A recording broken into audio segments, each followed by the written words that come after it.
Dert səraldı məni öz ağuşuna, saldı bu dağların sel yağışına. Bəlkə tuş gəlmişəm el qarğışına. Bax beləcə dərdlə yaşayıram mən. Heç kəs halı deyil mənim dərdimlə, dərdim də başalıb gedir əlimlə. Qanunlar yazılır qanun dilində. Bax beləcə dərdlə yaşayıram mən. Nə ömür əbədi, nə də ki həyat, bəşəri yaşadır böyük kainat.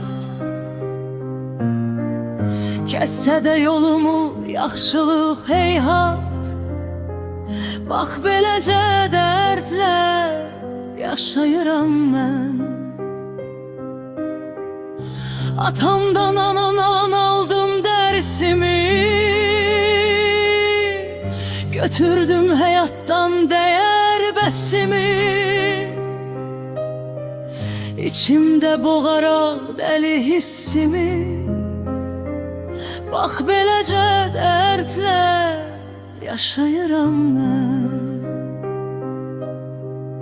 Tanrı verdi qiymətimi üç mənə,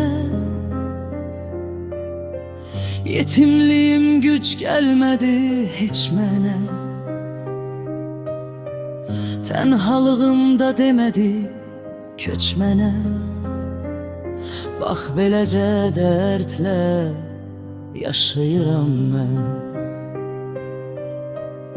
Heyvanların heyvan təki tayı var, arının qışa zuqəsi payı var.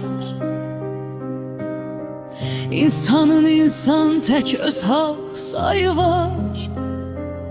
Bax beləcə dərdlə yaşayıram mən.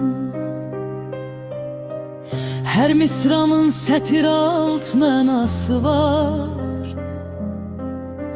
Nərdə 15 daşın öz xanəsi var. Qızın qız isməti qız sevdası var. Bax beləcə dərdlə yaşayıram mən.